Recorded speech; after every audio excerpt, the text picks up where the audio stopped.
Hello दोस्तों, तो चलिए शुरू करते हैं आज की स्टोरी। आज की स्टोरी है त्यागी पेड़ की कहानी। ये कहानी इसी सदी की है। एक जंगल में एक आम का पेड़ था। उस जंगल में एक छोटा सा गांव था। उस गांव का एक लड़का जिसका नाम राजू था, उस जंगल में जाकर उस आम के पेड़ के पास खेलता रहता था। वह उस पेड़ पर चढ़ता और आम खाता रहता था। बाद में आराम से उस पेड़ के नीचे एक नींद की झपकी लेता। राजू को उस पेड़ के साथ खेलना अच्छा लगता था, तो उस आम के पेड़ को भी खुशी मिलती थी। अब राजू रोज उस पेड़ के साथ नहीं खेलने लगा। एक दिन की बात है, राजू चलते चलते उस पेड़ के पास आ गया। वो बहुत दुखी था। सुनो राजू बेटा, मेरे साथ खेलो, आम के पेड़ ने कहा। मैं अब बच्चा नहीं रहा जो तुम्हारे साथ खेलूं। अब मैं पेड़ के साथ नहीं खेलता, राजू ने जवाब दिया। मुझे अब खिलौने चाहिए और खिलौने खरीदने के लिए पैसों की जरूरत होती है। राजू आगे बोला, माफ करो बेटा, पर मेरे पास पैसे नहीं है, परंतु तुम आम तोड़ सकते हो और उसे बाजार में बेचकर पैसे कमा सकते हो। ये सुनते ही वो खुश हो गया। उसने आम तोड़े और उसे जमा किया और खुशी खुशी वहां से चला गया। लेकिन बहुत दिनों तक राजू वहां नहीं आया उस पेड़ के पास। बेचारा आम का पेड़ बहुत दुखी हुआ। कुछ सालों बाद राजू अब आदमी बन गया था। फिर से उस आम के पेड़ के पास आया। पेड़ खुश हुआ और बोला, राजू बेटा चलो आओ मेरे साथ खेलो। मुझे तुम्हारे साथ खेलने का समय नहीं है, और वैसे भी मैं अब बड़ा हो गया हूँ। मुझे मेरे परिवार के लिए काम करना है।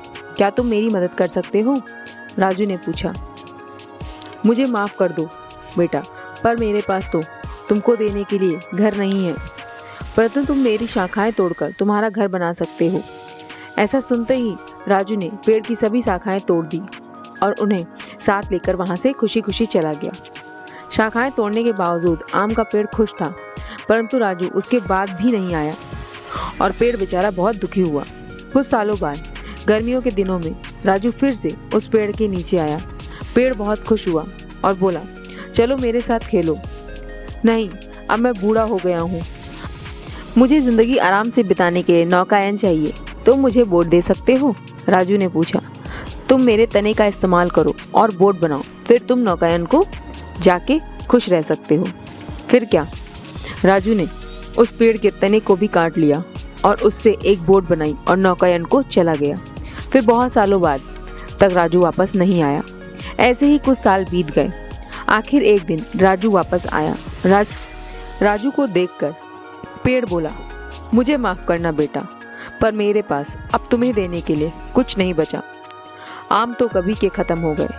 कोई बात नहीं, मेरे दांत भी तो नहीं हैं आम खाने के लिए। पेड़ बोला, तुम्हें खेलने के लिए अब शाखाएं भी नहीं हैं, पर अब मैं बहुत बूढ़ा हो गया हूँ शाखाओं पर चढ़ने के लिए। राजू ने जवाब दिया। पेड़ इस पर बोला, अब मेरे पास सचमुच कुछ भी नहीं बचा है तुम्हें देने के लिए, बस ये मरने वाली जड़ ही है मेरे पास।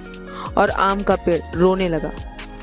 अब मुझे किसी भी चीज़ की ज़रूरत नहीं है, अब मैं थक गया हूँ, बस आराम करना चाहता हूँ, राजू बोला।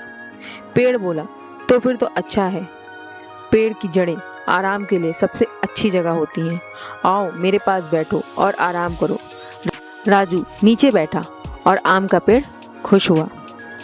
आम का पेड़ रोने लगा। ये कहानी हमारे दिल को छू लेती है कि कैसे एक पेड़ हमारे जीवन में जीवन भर बस देते ही है। इंसान इस बात की कदर तक नहीं करता।